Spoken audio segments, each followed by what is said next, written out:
Muy buenos días, son las 11 de la mañana en punto y hasta ahora les damos la bienvenida a todos los participantes que nos acompañan a partir de este momento en la conferencia Conozca cómo lo beneficia o afecta la ley de competencia de la SIC 1340. Soy Miguel Gelo junto con Juan David Alzate, Cristian Monroy, Milena López y María Mercedes López. Les damos la bienvenida. Recomendaciones antes de iniciar la conferencia de hoy. Si no pueden ver la conferencia en vivo, pueden hacerlo en formato grabado en nuestra página web www.unipymes.com. Asimismo, mañana la pueden encontrar en nuestras redes sociales. En esta y en todas nuestras capacitaciones utilizaremos los hashtags numeral de la mano de Unipymes para compartir contenido relevante y numeral evaluando al experto para ampliar el sondeo que hacemos hacia el final de la sesión. Los invitamos a unirse a la conversación en las redes sociales. Hoy nos acompaña José Luis Jerez. Él es abogado egresado de la Universidad de La Sabana, especialista en Derecho Comercial y Derecho de la Empresa de la Universidad del Rosario y magíster en Derecho Internacional y Relaciones Internacionales de la Universidad Complutense de Madrid. Actualmente se desempeña como coordinador de formación en la Superintendencia de Industria y Comercio y profesor catedrático de la Universidad de La Sabana. Esta conferencia se realiza en asociación con Envía, Enlace Operativo, Banco de Occidente, TCC, ETB, Red de Emprendedores Bavaria y Colmas. De esta manera y sin mayores preámbulos le damos la bienvenida a José Luis, quien a partir de este momento puede iniciar la sesión de hoy. José Luis, muy buenos días, bienvenido. Muy buenos días a todos, ¿cómo están? Muchas gracias por la invitación para poder hablar durante esta horita de los aspectos más relevantes que la Ley 1340 tiene para el tema de la protección de la competencia. Aquí ya están viendo entonces la presentación, ¿cierto? No, no señor, acaba de enviar la invitación. Ya, perfecto, José Luis. Ya, perfecto. Entonces la pongo en pantalla grande, ¿cierto? Sí, por favor, José Luis, bienvenido, adelante. Listo, muchas gracias. Bueno, entonces, como les contaba, la Superintendencia de Industria y Comercio, para ponerles un poco en contexto y que todos entendamos, no sé si prendo la cámara, Miguel. Aquí estoy prendiendo la cámara para que me puedan ver. Creo que eso. Sí, señor, por Ahí me favor. ven un poco mejor. Listo. Entonces, como les estaba contando y ya pues ya hicieron la introducción un poco, me conocen, saben quién soy. Actualmente me desempeño como coordinador del grupo de formación en la Superintendencia de Industria y Comercio, que es un área transversal que se encarga de atender las 6 áreas misionales que tenemos, digamos, dentro de la entidad. Hoy nos vamos a enfocar en un área muy importante que se llama la Delegatura para la Protección de la Competencia. Esto es lo que tiene que ver con el derecho de la competencia o, digamos, lo que todos conocemos como la libre competencia en los mercados. Es un factor muy importante y que ha tenido, digamos, un protagonismo bastante importante en los últimos años, gracias a la Ley 1340-2009, que generó una serie de derechos y deberes nuevos, digamos que le dio un poco más de dientes a la autoridad y a la ley para poder entrar a vigilar y controlar y hacer respetar de una manera debida la libre competencia en los mercados. Entonces, en este orden de ideas les voy a mostrar un poco, pues más o menos de qué se trata lo que vamos a ver el día de hoy. Tenemos que tener en cuenta que cuando hablamos de la importancia del derecho a la competencia, que como les dije ahorita no es otra cosa que ese derecho que permite que todos puedan competir en diferentes mercados en un mismo mercado y que siempre va a redundar en beneficios para nosotros los consumidores. Fíjense que ustedes como empresarios también son consumidores. Fíjense que ustedes como empresarios pueden ser sujetos de la vigilancia del derecho a la competencia, pueden ser víctimas o victimarios del derecho a la competencia y además el tema de el no permitir que esto se dé de una manera regulada en el mercado, que no exista una libre competencia en el mercado, pues va a redundar en problemas y en pocos beneficios para nosotros. Miremoslo de esta manera. ¿Qué es lo que busca el régimen de protección de la competencia principalmente? Vamos a fundamentarnos en 3 pilares básicos o tres temas que nos podrían, digamos, dar una guía. Primero, que las empresas puedan participar libremente en los mercados. Y esto pues es bastante evidente porque al haber una libre competencia, cualquier empresario, cualquier emprendedor, cualquier competidor puede entrar libremente en un mercado sin ninguna restricción, digamos de tipo legal, ¿cierto? Cuando tenemos las empresas, una libre participación en los mercados por parte de las empresas, vamos a ver consecuentemente que los consumidores podrán elegir libremente. ¿Y eso qué significa? Que nosotros como consumidores podemos elegir de una manera libre y nos va a permitir tener una variedad de precios, una variedad de calidades de bienes y una variedad de calidades y de servicios. Es decir, mientras más competencia haya, yo como consumidor voy a tener mejores opciones o mayores opciones para escoger, tanto calidad como precio o como el tipo de producto que necesite. Fíjense que no siempre lo que uno quiere es lo que uno puede acceder o lo que uno puede acceder es lo que uno necesita, depende de la situación en la que esté la persona. Y cuando hablamos de estos dos aspectos, si ya vemos que las empresas pueden participar libremente y además vemos que los consumidores pueden elegir libremente entre una multiplicidad de productos y de precios, pues evidentemente esto va a generar unas eficiencias económicas en los mercados a nivel nacional.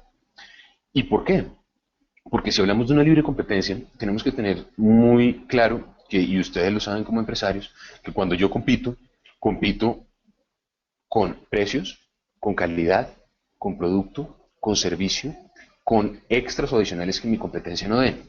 Y generalmente esto redunda en eficiencias económicas porque pues si necesito dar un menor precio con una mayor calidad, de pronto tengo que invertir en la tecnología de mi empresa.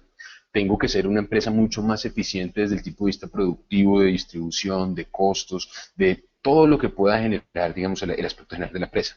Entonces, fijémonos la importancia que tiene el tema del derecho a la competencia alrededor de los empresarios, ¿sí? Entonces, los consumidores vamos a ser beneficiados y los mismos empresarios también porque la competencia va a generar eficiencias económicas.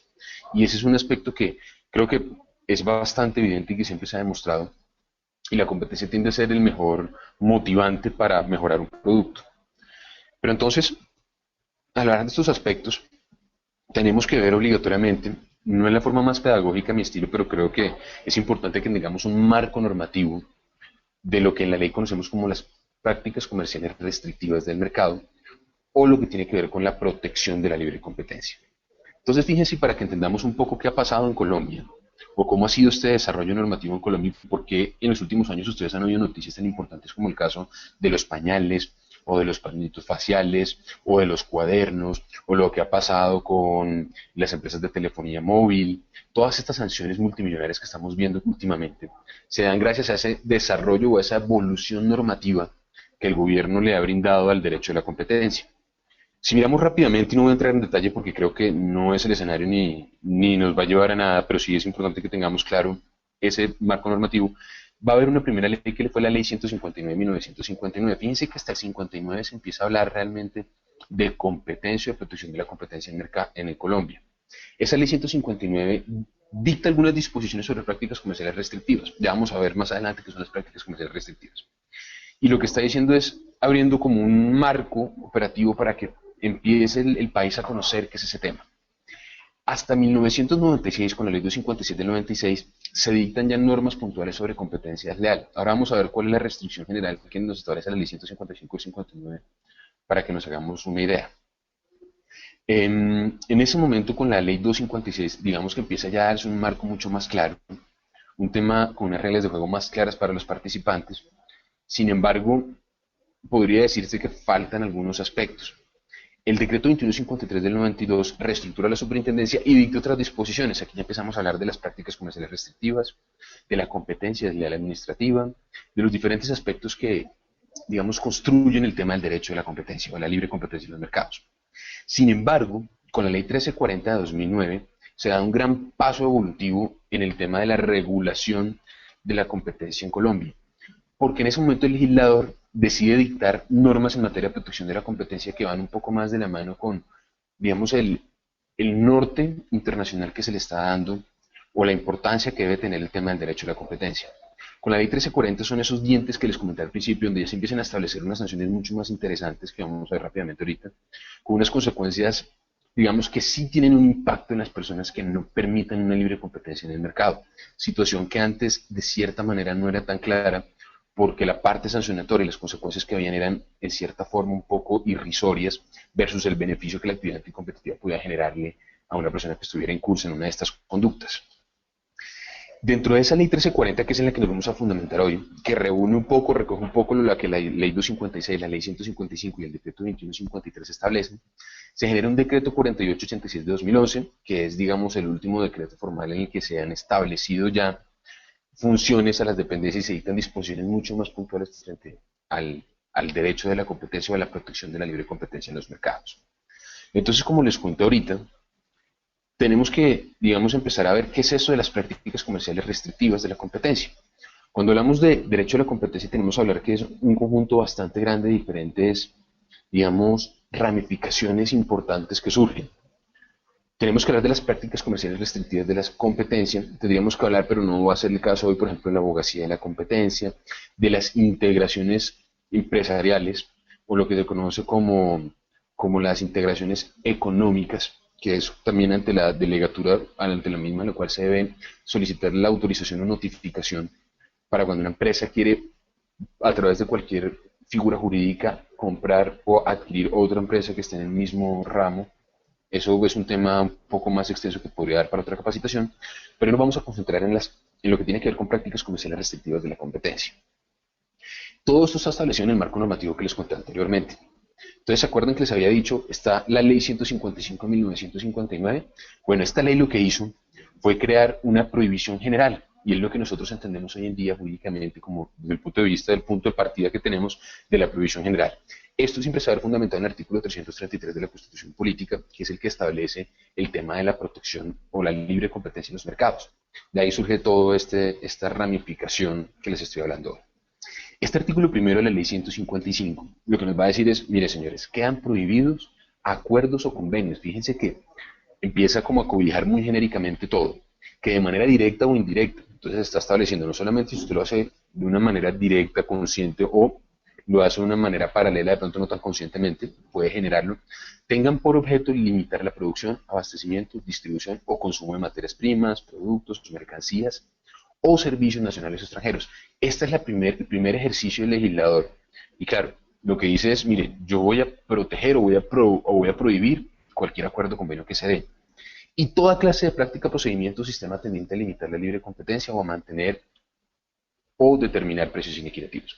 Si ustedes se dan cuenta, este artículo nos dice todo, pero no nos dice nada. Entonces se requiere una serie de evolución normativa para poder entender qué está pasando. El artículo primero de la ley 155 posee la prohibición general en caso de una investigación administrativa, cuando una empresa está incursa en un acto de contrario a la libre competencia, que ya vamos a entenderlos un poco más.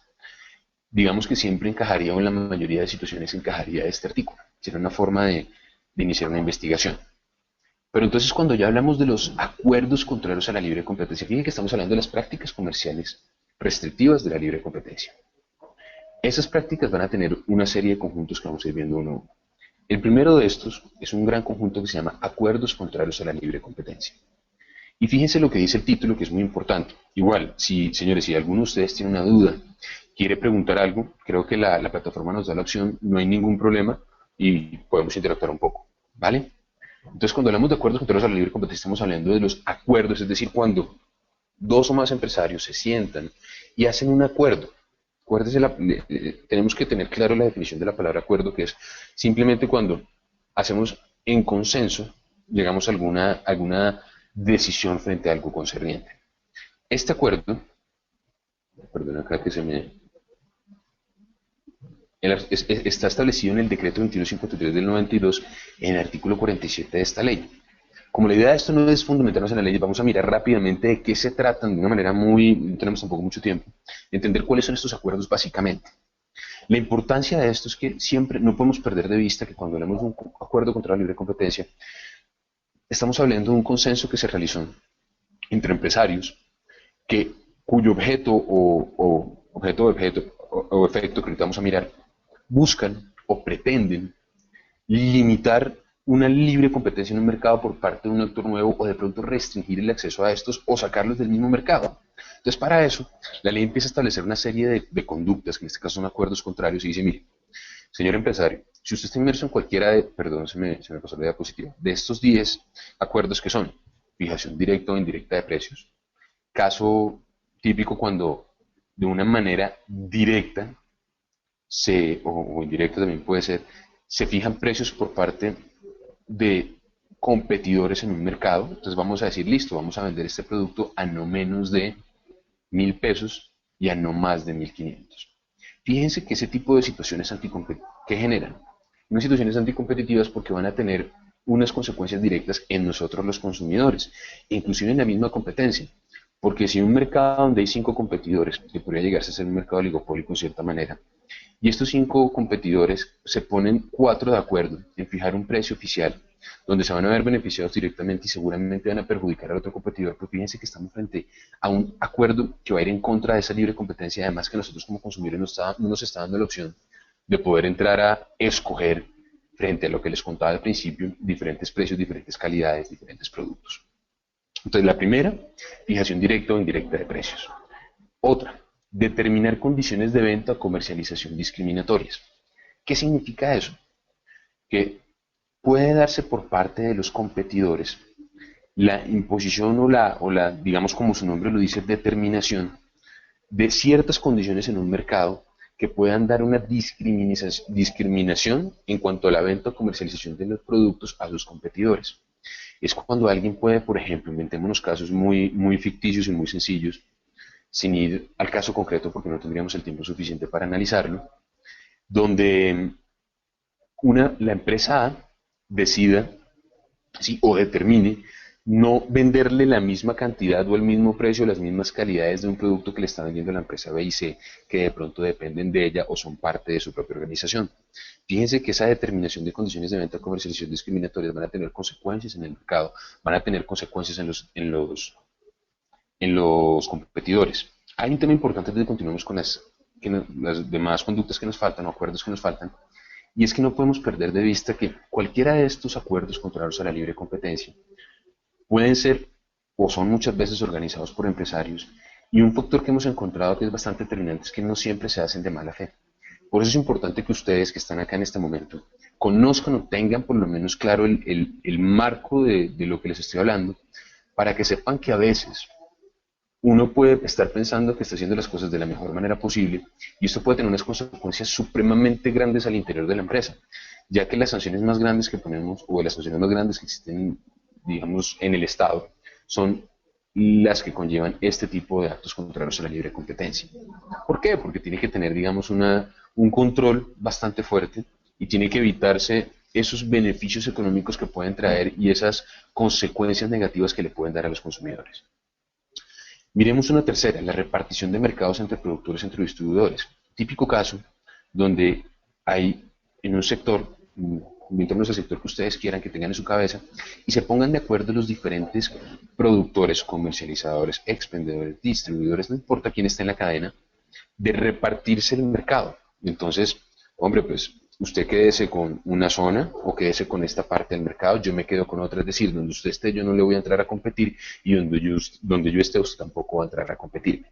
Entonces la repartición de mercados entre productores, entre distribuidores, nos va a generar esa situación donde yo consigo un producto en una zona y en otra no, pero no porque de pronto no les interese entrar a los competidores, sino simplemente porque están o han pactado que ellos mismos no se van a competir y no van a pisarse la manguera en una zona específica. ¿Eso qué da? Pues que no hay competencia, y al no haber competencia, digamos que va a haber una afectación directa al consumidor en el sentido que seguramente comprará un precio más caro, con una calidad un poco menor y un abastecimiento relativo, ¿cierto? Tenemos otro factor, otro acuerdo contra la libre competencia, los voy a enumerar rápidamente para que nos hagamos una idea de qué son, y es la asignación de cuotas de producción o suministro. Ese también es acuerdo contra la libre competencia es cuando se ponen de acuerdo varios empresarios y se asignan cuotas de producción o cuotas de suministro. Es decir, si tenemos un mercado y vamos a vender, no sé, cables de teléfono o forros de celular, cualquier situación, no importa el caso, y nos vamos a poner de acuerdo en decir, venga, pues si somos 3 o 4 o 15 empresas y el mercado tiene un total más o menos un consumo de 1000 forros de celular, pues repartamos la producción de estos forros y dividimos entre todos en partes iguales y todos producimos, todos ganamos, todos vendemos y tarde o temprano se va a vender la producción de todos. ¿Eso sería justo? ¿Eso sería, digamos, una competencia, un fair play? Muy seguramente no. Entonces, la asignación de cuotas de producción o de suministro es otra situación típica que pasa bastante y que se da en casi todo tipo de mercado. Hay una quinta, que es la asignación, repartición o limitación de fuentes de abastecimiento. Eso pasa mucho, por ejemplo, inventémonos otro caso hipotético. Una fuente de abastecimiento para la producción de, imaginémonos, joyas. Pues obviamente tenemos que recurrir a las esmeraldas o al oro o a la plata, que son bienes que vamos a adquirir de una fuente de abastecimiento específica. Imaginémonos que en una zona específica del país existan nada más dos minas de oro, por decir algo. Esas dos minas de oro podrían o deberían repartirse entre competidores, es decir, si somos tres los que competimos, venga, hagamos un trato, entonces ellos por fuera de la mesa dicen, yo cojo una parte, usted coja otra, yo me quedo con esta, usted si no se queda, y empiezan a determinar quién queda o quién no queda con cierta fuerte de abastecimiento. Eso no sería un acto anticompetitivo, a menos que sea algo determinado por ley. Como puede ser, por ejemplo, muchas veces uno puede preguntarse, bueno, ¿y qué pasaría con el agua? Por ejemplo, una empresa de acueducto. Pues ahí estamos hablando de un monopolio y muy seguramente un monopolio legal y natural, porque es un monopolio que por ley se está adjudicando a una persona específica, porque además muy seguramente es una sola fuente de abastecimiento y por unos temas de costos hundidos y de inversiones que tienen que hacer las empresas, no se justificaría, por ejemplo, tener muchos competidores. Ahí sería un tema legal, pero cuando se asigna, se reparte, se limita la fuente de abastecimiento entre competidores poniéndose de acuerdo, estamos en otra situación de un acuerdo contra la libre competencia. El sexto acuerdo contra la libre competencia es, por ejemplo, la limitación a los desarrollos técnicos. Y les podría poner un ejemplo que se me acaba de ocurrir. Ustedes han visto, por ejemplo, en el mercado mundial, iPhone y Samsung, o llamémoslo tal vez Apple y Android, están en una constante pugna por ver quién saca el último teléfono celular, o quién saca el último app, o el último desarrollo que permita, digamos, seducir a los clientes de cierta manera y que estos compren el último celular. Es decir, esa competencia que todos hemos visto entre el iPhone y entre el Samsung Galaxy, que sale el Apple 1, Samsung Galaxy 1, Samsung Galaxy 2, iPhone 2, ya vamos en el 6, ha sido una constante guerra en desarrollos técnicos. Eso es positivo porque este tipo de situaciones lo que hacen es permitir que, que se genere innovación, que se genere creación de productos nuevos, que se genere inversión en I+D, en investigación, en desarrollo, en aspectos que son importantes y que nos van a repercutir siempre a nosotros como consumidores o como clientes en nuevos productos, en mayor tecnología, en mejores comodidades. Si las empresas decidieran ponerse de acuerdo y hacer una limitación de desarrollos técnicos, ahora imaginémonos que Apple y Samsung dijeran, ¿sabe qué? ¿Por qué no dejamos de invertir en esta carrera tan loca y tan acelerada de inversión tecnológica, de patentamiento de desarrollos tecnológicos nuevos, de modelos de utilidad y demás, y nos ponemos de acuerdo y cada 4 años saquemos un teléfono nuevo y lo sacamos al tiempo? Es más, reunámonos y miramos qué va a sacar usted, qué va a sacar yo y lo sacamos parecido. Digamos que eso generaría o redundaría en bastantes temas negativos para los consumidores porque no habría un tema de innovación y desarrollo. Porque claro, para ellos de pronto sería más cómodo vender el Samsung 4 hasta que ya la gente lo deje comprar y sacar el 5 y así sucesivamente. Pero fíjense que en estas carreras tecnológicas, el que saca primero, ahí se aplica, el que pega primero pega dos veces, empieza a tener, digamos, un mayor crecimiento en el mercado. Eso es un tema importante y no debe permitirse la limitación a los desarrollos técnicos. Otra situación, y lo hablamos cuando hablamos de actos contrarios a la libre competencia, es ventas atadas. Voy a hacer un pequeño paréntesis, y tenemos que entender que estos actos contrarios a la libre competencia, de los que les estoy hablando y les voy a seguir hablando, son actos que se dan en un nivel donde va a haber una significatividad o un impacto importante en el mercado. Es decir, digamos que una limitación a un desarrollo técnico o una determinación de condiciones de venta comerciales discriminatorias o cualquiera de la que hemos visto, vamos a ver, va a ser sujeta a investigación por parte de la Superintendencia de Industria y Comercio, concretamente de la Delegatura para la Protección a la Libre Competencia. Va a ser sujeta siempre y cuando, desde un punto de vista de un análisis económico y legal, pueda determinarse que tiene un impacto lo suficientemente importante en el mercado para que de esta manera pueda, digamos, entrar a operar la estructura o el andamiaje público. Entonces, si hablamos de, por ejemplo, ventas atadas, yo creo que a muchos, y les hago este paréntesis acá para que entendamos, una venta atada es simplemente, en palabras más, palabras menos, es cuando le obligan a uno a comprar algo que no necesita y que viene con un producto que uno sí necesita. Imaginémonos el caso de que yo tenga que comprar un jabón para lavar loza, pero obligatoriamente, para poder comprar ese jabón para lavar loza, me obliguen a comprar unos guantes. De pronto yo soy alérgico al látex, no me importa, tengo muchos, no, yo necesito ese jabón para lavar loza. Entonces, si me obligan a comprar los guantes y viene amarrado al producto y además me lo están cobrando, pues si esto tiene un impacto en el mercado, tiene un impacto frente a los consumidores, un impacto frente a la competencia, valdría la pena. En caso de que eso no pasara, ya no sería un tema de protección de la competencia, sino podríamos estar frente a una situación de asuntos jurisdiccionales, que es otra rama que de pronto al final, si tenemos tiempo, les alcanzo a contar rápidamente. Entonces, una venta atada, como acuerdo contra la competencia, no es otra cosa que aquel acuerdo que obliga a los consumidores o a los distribuidores, productores, expendedores, depende, a comprar algo que no necesitan para poder adquirir un producto que sí. Pasa bastante en los mercados y tiene un tema bastante directo en temas de consumidor que ya vamos a ver, de protección al consumidor, es decir, lo que tiene que ver con los derechos y deberes del consumidor. Hay un octavo acuerdo contrario, y fíjense que estamos haciendo una numeración de 10 de una forma rápida, pero para que lo tengamos en cuenta, porque si nos pusiéramos a leer la norma uno por uno, pues sería bastante poco didáctico y bastante aburrido, para serles sinceros. Ahora, miremos el octavo. Abstenerse de producir un bien o un servicio o afectar sus niveles de producción. Simplemente son casos en los que los competidores deciden ponerse de acuerdo para, por ejemplo, generar escasez. Fíjense que es el típico caso, siempre las leyes económicas, ¿no? Si hay mayor oferta, hay menor demanda. Entonces, si yo tengo un producto y hay exceso, imaginémonos un caso, papa, que lo podemos ver, o papaya, cualquier producto. Si hay mucho producto en el mercado, ¿qué va a pasar con el precio? Pues va a bajar. Si hay poco producto, ¿qué va a pasar con el precio? Va a subir. Y esto es normal, digamos que es parte de la operación de un libre mercado.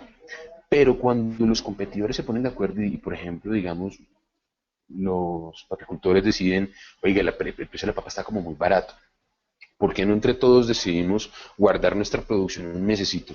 Dejemos de sacarla y ese precio pues va a generar una escasez, esa falta de producto, y al generar una escasez pues la gente va a continuar con su demanda y va a pagar más.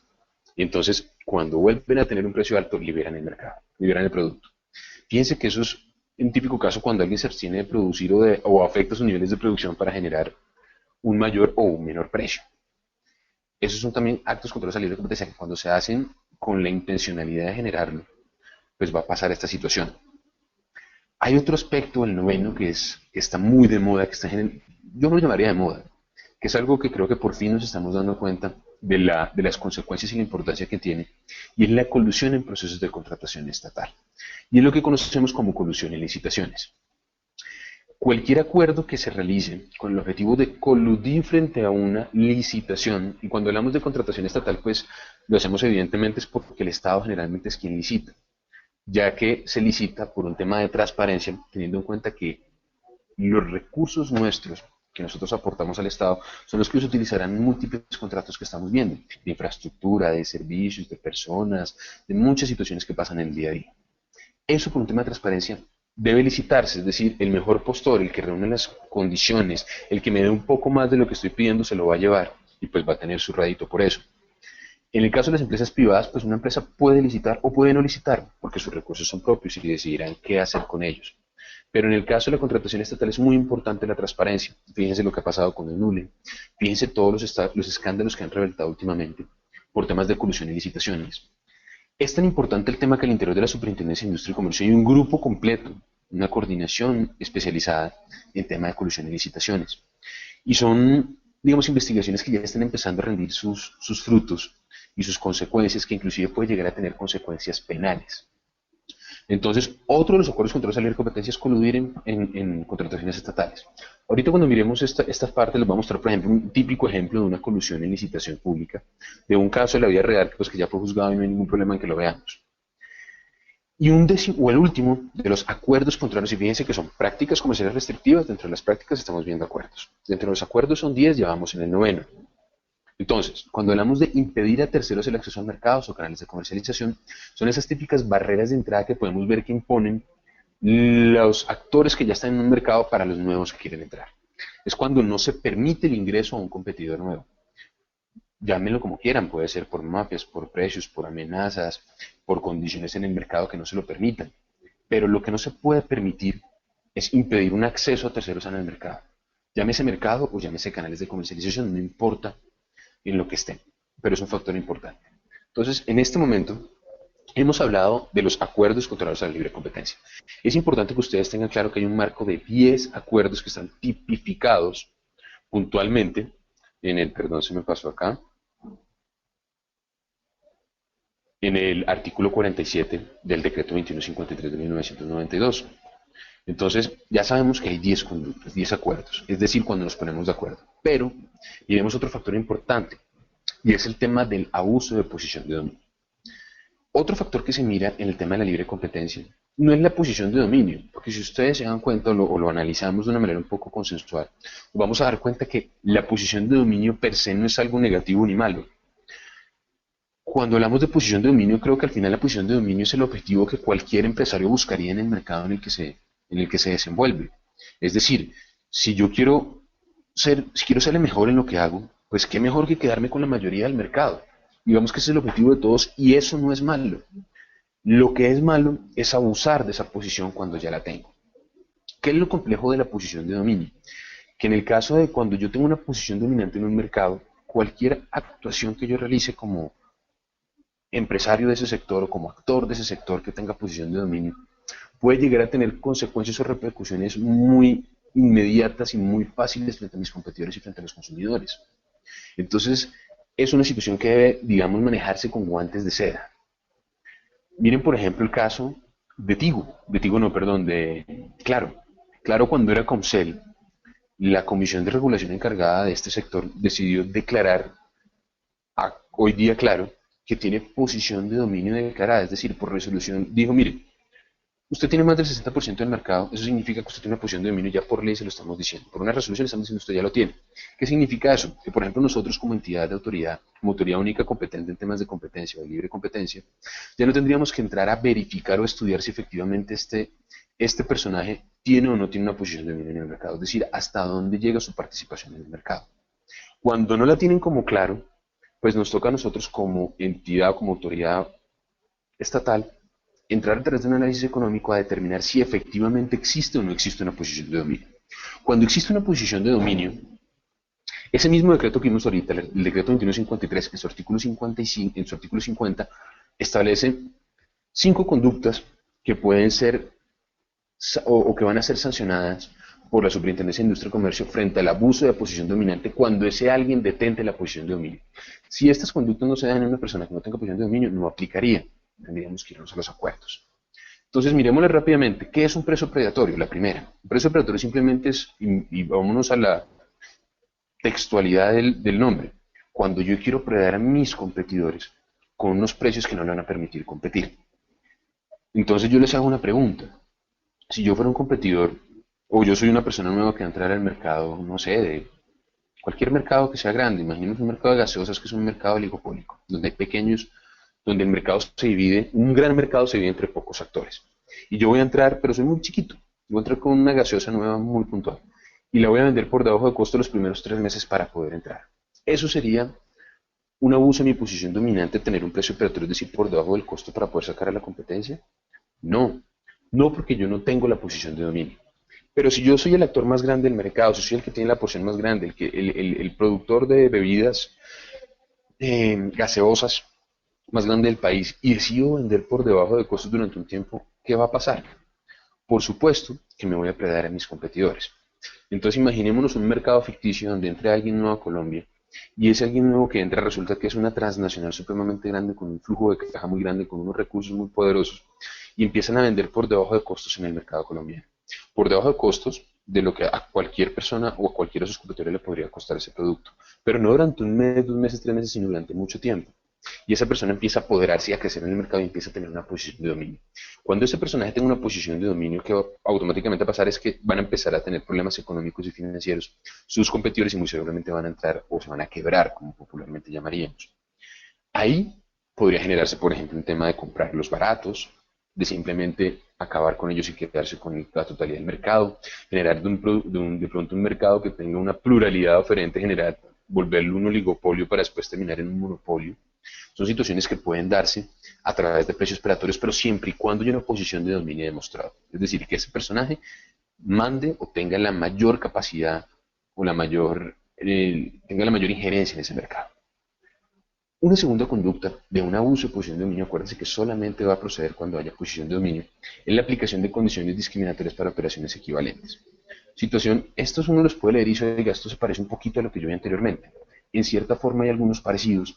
Lo importante es que aquí se va a sancionar directamente la posición de dominio, que es una situación muy delicada y donde siempre la autoridad va a tener los ojos puestos encima de los que tengan posición de dominio, que como les dije, no es mala, pero que mal enfocada puede generar consecuencias bastante importantes. Entonces, eh, Estaba aquí abriendo el chat a ver por si acaso alguno había escrito. Las aplicaciones de condiciones discriminatorias para operaciones equivalentes, y es cuando hablamos de operaciones equivalentes, son empresas que están en situaciones similares y se le pueden dar condiciones de discriminaciones por parte, por ejemplo, de un proveedor que le va a suplir el producto a una empresa de una forma y a otra de otra. ¿Por qué? ¿Cuál es la situación? ¿Cuál es la necesidad? Entonces puede ser un acto donde se busque limitar la libre competencia, donde yo busque darle unas condiciones más benéficas a uno que a otro cuando todos deberían tener las mismas. Fíjense que arriba habíamos hablado de ventas atadas, ¿sí? O condicionadas. Aquí también aplica con un dominante del mercado.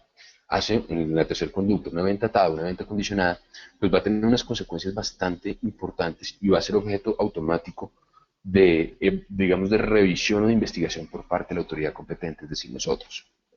Un cuarto aspecto son las ventas diferenciadas con la intención de disminuir o eliminar la competencia en el mercado. Entonces, esas ventas diferenciadas con la intención de disminuir o eliminar la venta o eliminar la competencia en el mercado, como su nombre lo dice, es cuando una empresa busca, a través de condiciones diferentes en cuanto a sus ventas, sacar o eliminar a alguien del mercado. Es cuando yo busco quedarme solo con el mercado o empezar a sacar competidores que pueden estar empezando a quitarme esa torta grande de mercado donde todos participan. Y otro puede ser la venta diferenciada geográficamente en materias de precio con la intención de afectar la competencia.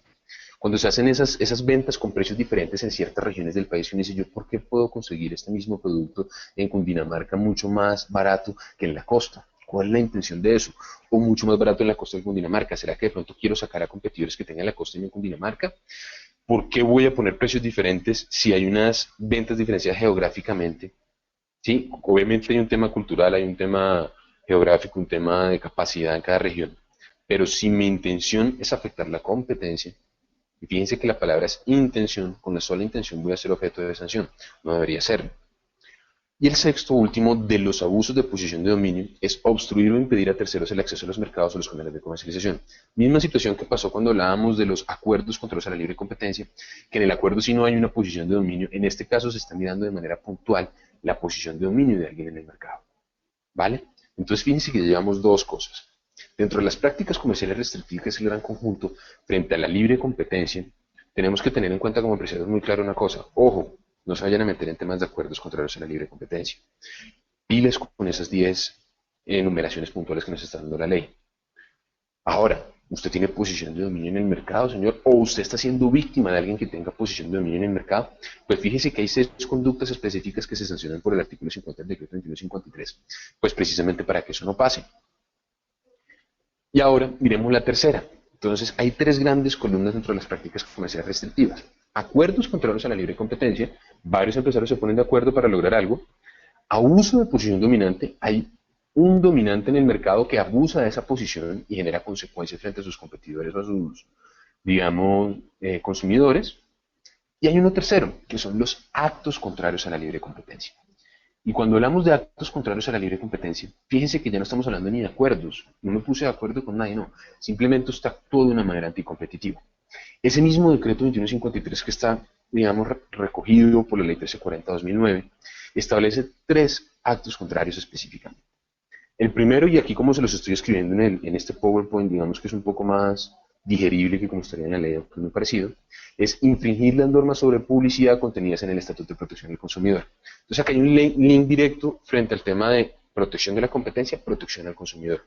Fíjense que la Superintendencia de Industria y Comercio también, otra de sus delegaturas es la Delegatura para la Protección al Consumidor, y es donde se mira todo el marco normativo que tiene que ver con los derechos y deberes de los consumidores. Frente a la libre competencia estamos hablando, digamos, la vigilancia y control frente a la competencia en los mercados. Que redunde en los consumidores, es cierto, pero se enfoca directamente en los empresarios que cometan estos actos anticompetitivos. Entonces, el primero, infringir normas sobre publicidad contenidas en el Estatuto de Protección del Consumidor, es cuando una empresa, por ejemplo, con temas de publicidad engañosa, genera, o actos de comparación, podría ser, por ejemplo, un acto contra la libre competencia o un acto anticompetitivo frente a su competidor a través de una publicidad que no sea cierta. Entonces, yo no puedo salir y decir, oiga, es que el producto que vende mi competidor X e identificarlo, es un producto que, y hablar algo que no es cierto, que no es verdad, o que puede, digamos, afectarlo frente a su posición en el mercado, siempre y cuando no sea demostrable científicamente o sea cierto, y pueda demostrarlo. Otro acto, y es decir, estos actos los hago yo solo. Fíjense que yo como empresario puedo tomar una decisión de sacar una publicidad que tenga un impacto en el mercado y que además vaya en contra de la publicidad engañosa o de la información engañosa que establece el Estatuto de Protección al Consumidor, y por esta consecuencia afecta a mis competidores.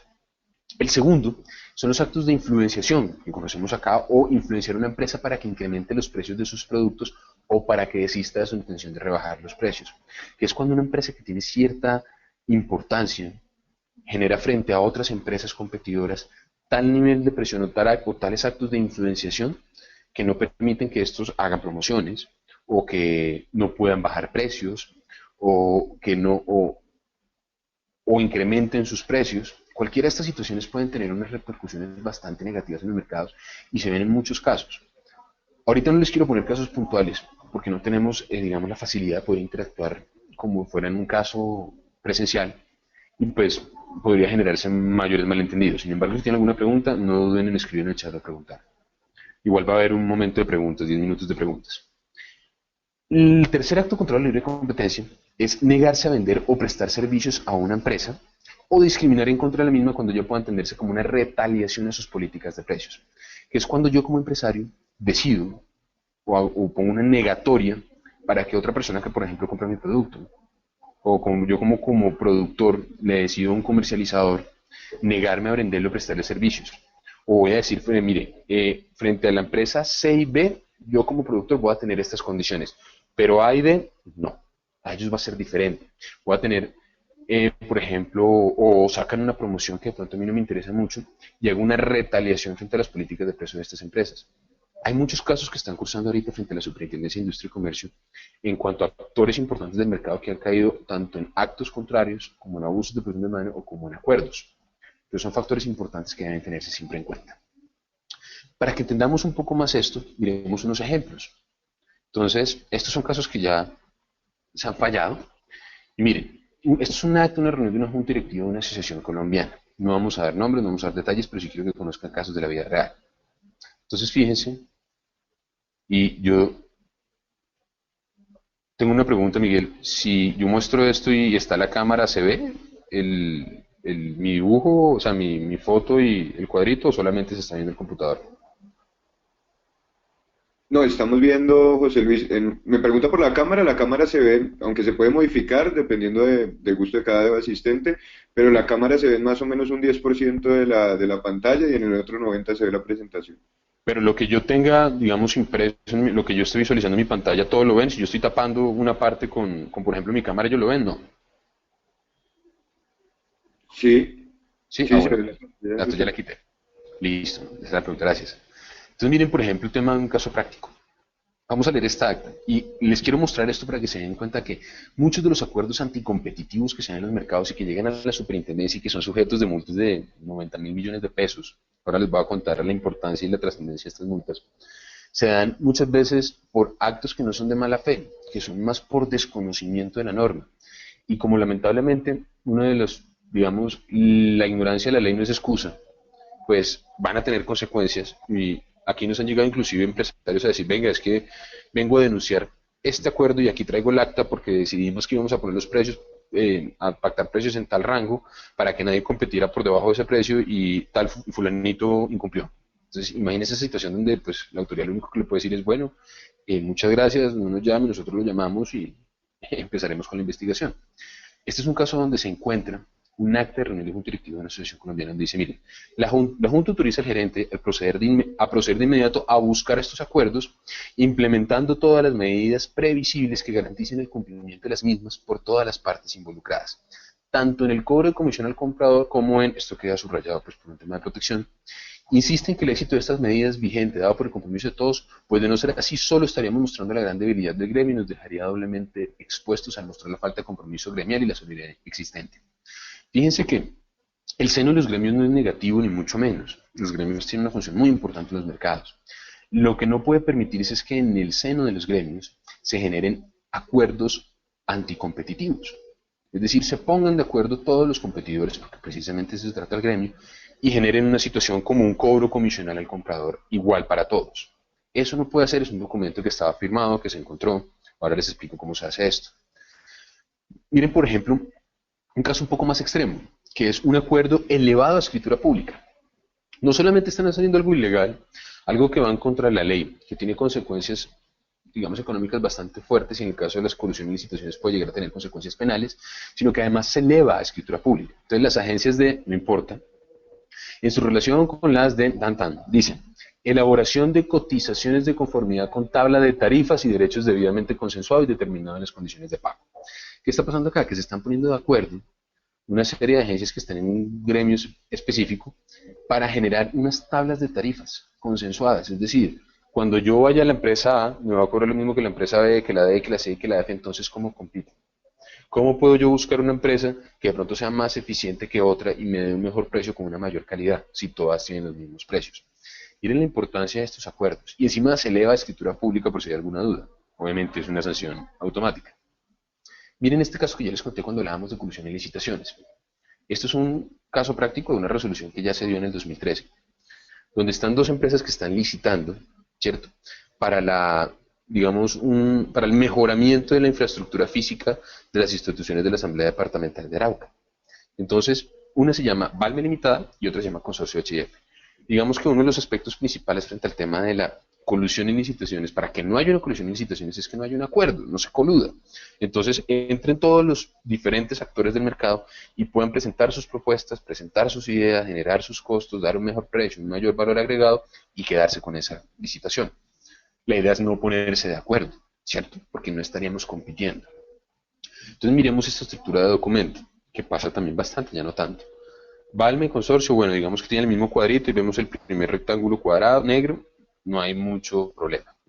Después, señores, tiene el mismo encabezado, exactamente igual. Listo, puede ser una coincidencia, no pasa nada. Referencia, manifestación de interés en participar en tan. Manifestación de interés en participar, exactamente la misma referencia. Ya la cosa está un poco más casual, ¿cierto? Ahora miremos, nosotros los suscritos, después nosotros los suscritos, Valme Limitada, Consorcio HF Limitada, y cambian de representante legal. Pero hasta ahora va exactamente igual. Y si miramos el cuerpo de la carta, va exactamente igual. Entonces, aquí hay algo sospechoso.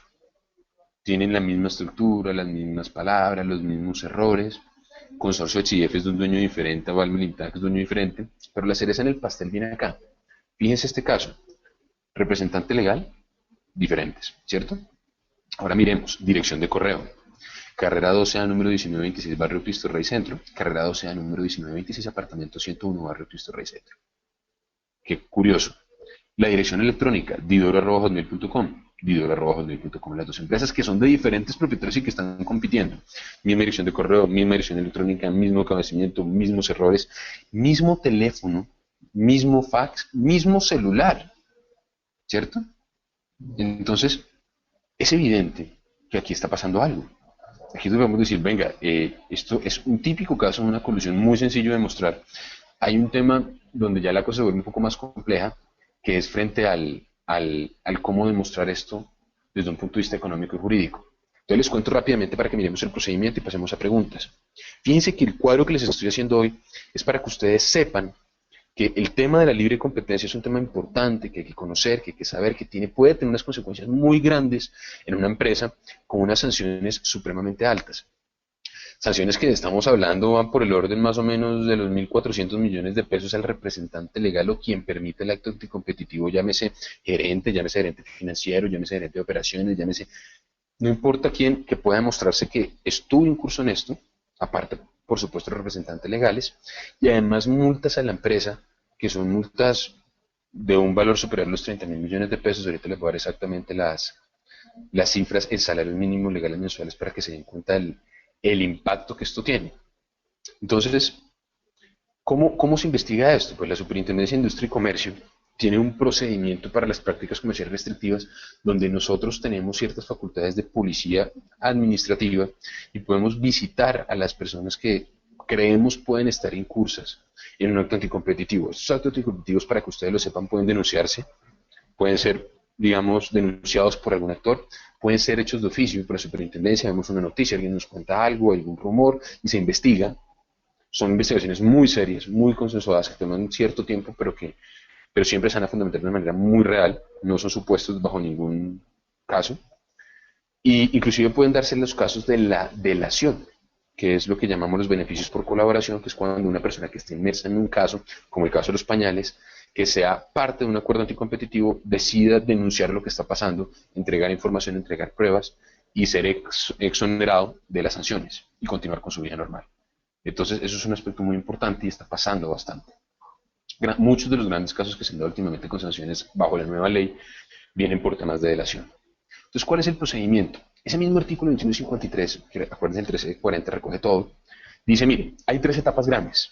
La etapa preliminar, que es esa etapa que cuando, por ejemplo, alguno de ustedes, o una noticia, o alguien se puede acercar a la entidad y le dice, oiga, mire, creo que hay un anticompetitivo por esta situación, la superintendencia empieza a hacer una averiguación preliminar, es decir, empieza a examinar si efectivamente se da o no se da, si hay la significatividad o no. Acuérdense que la significatividad es un aspecto muy importante en estas investigaciones, ya que si no hay una afectación al mercado, digamos, considerable, pues no valdría la pena entrar a hacer este tipo de investigaciones con estas consecuencias tan grandes. Si en la etapa preliminar efectivamente se denota que sí hay algo, que vale la pena hacer una investigación formal, digamos, abrir un pliego de acusación frente a las personas que pueden estar inmersas o no, porque tiene que demostrarse.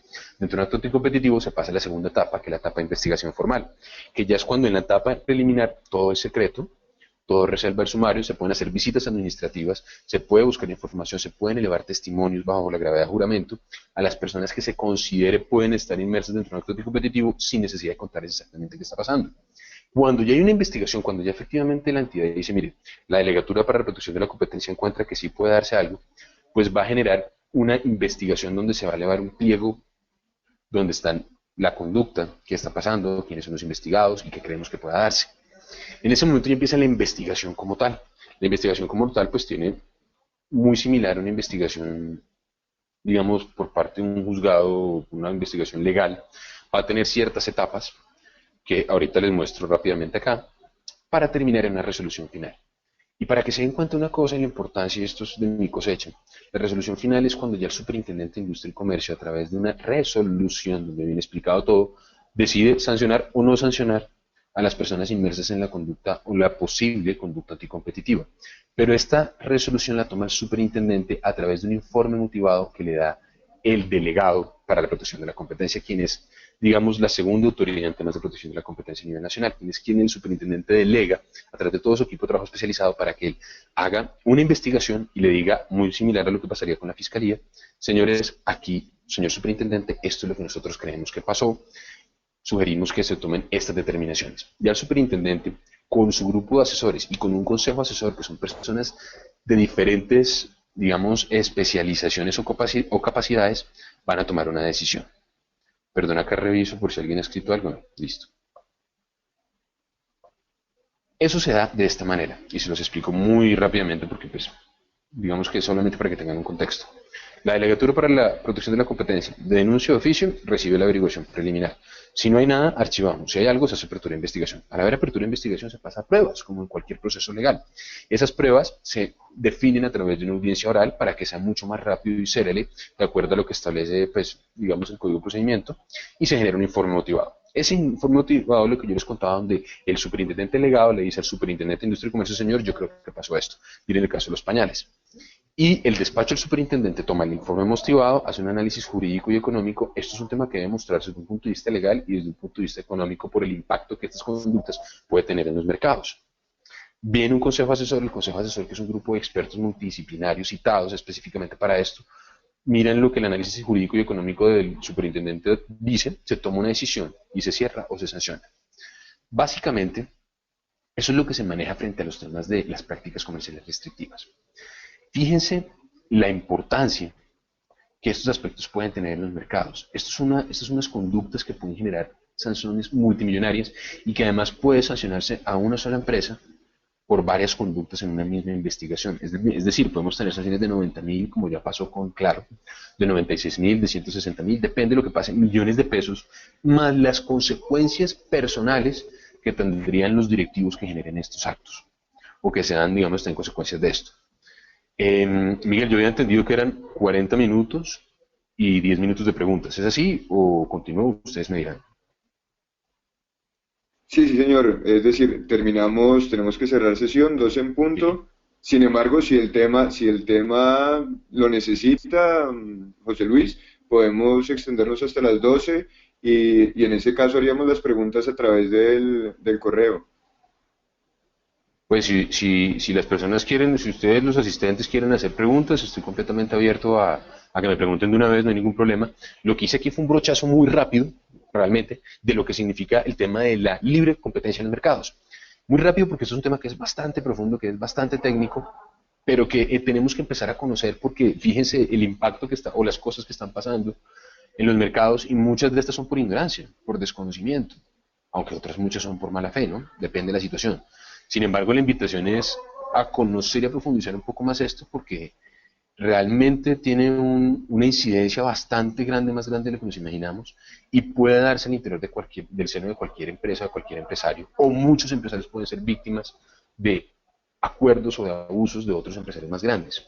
Y esta es la herramienta para solucionarlo. Entonces, si alguien tiene alguna pregunta,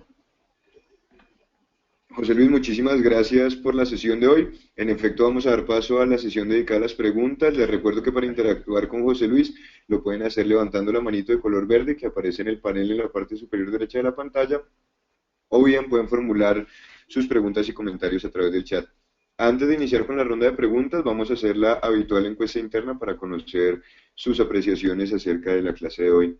Para contestar, solo deben dar clic a una de las opciones que aparecen en pantalla. La pregunta es, ¿se desarrolló con claridad la conferencia de hoy?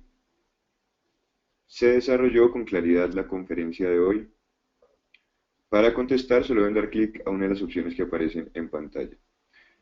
Les recuerdo que para nosotros es muy importante que realicen el sondeo, pues es la manera en que evaluamos a los conferencistas. Si quieren ampliar sus apreciaciones con respecto a la sesión del día, lo pueden hacer usando el hashtag evaluando al experto. De esa manera vamos a tener mayor retroalimentación y una mejor devolución para José Luis. Y nuestro otro hashtag numeral de la mano de Unipymes para compartir contenido relevante. De esta manera damos inicio a la ronda de preguntas y vamos con preguntas que nos llegan a través del chat.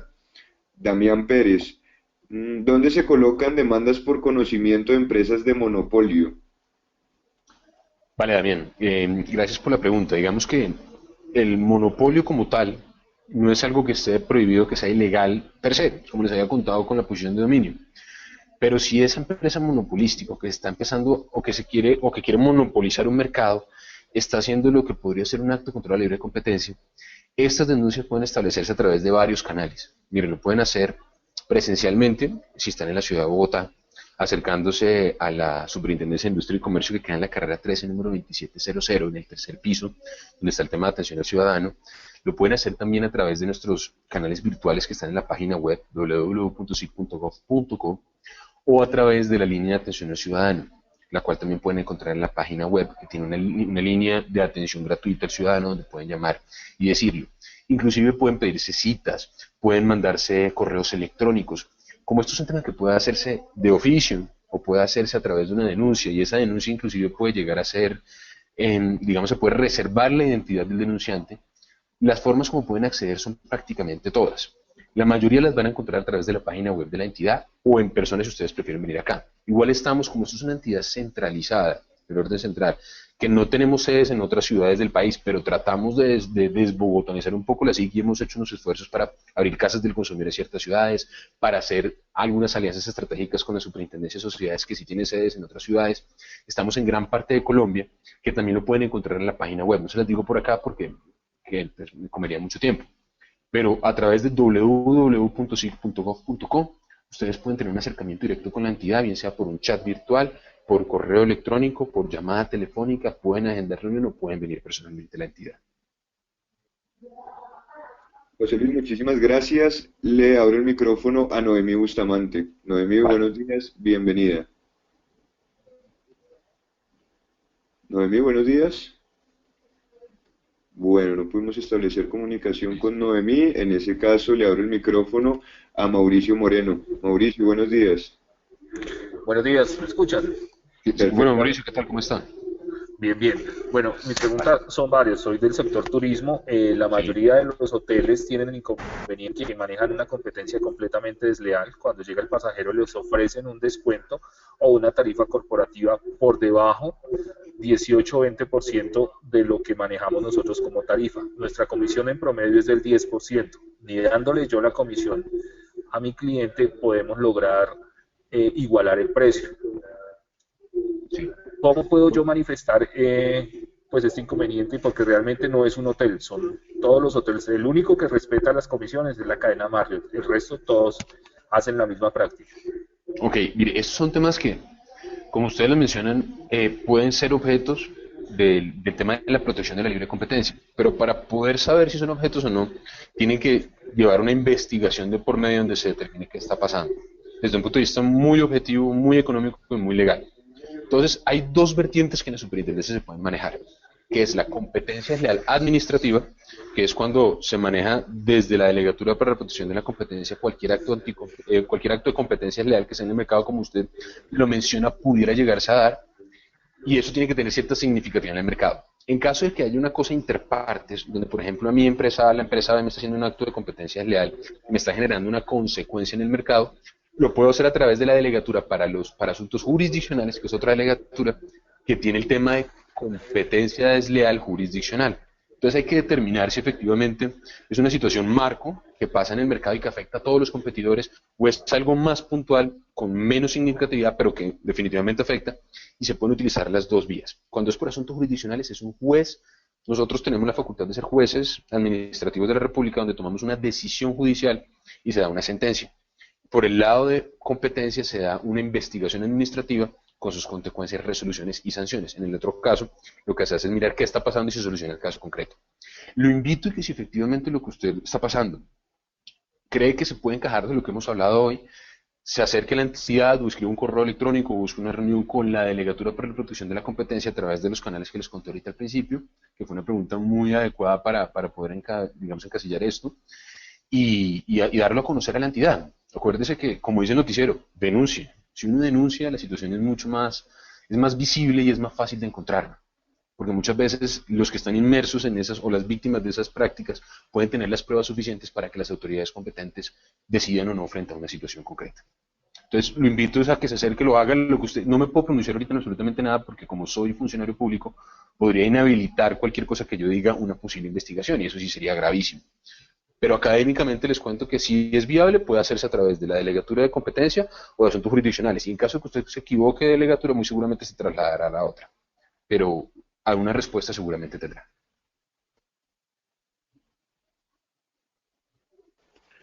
José Luis, muchísimas gracias por resolver las preguntas del auditorio. En nombre de la comunidad empresarial latina Unipyme le expresamos nuestro agradecimiento. En este momento tienen en pantalla el correo de José Luis. Allí las preguntas que surjan o que infortunadamente por tiempo no pudimos contestar hoy, se las pueden hacer llegar a través del correo. También les recuerdo que a partir de mañana, muchísimas gracias José Luis, a Vale. partir de mañana van a tener esta sesión para las personas que no la vieron y sé que muchas personas a través del chat nos están preguntando cómo compartirla, la pueden ver en el portal www.unipymes.com o en nuestras redes sociales, Facebook, Twitter, Google Plus, el canal de YouTube también, a partir de mañana al mediodía va a estar colgada.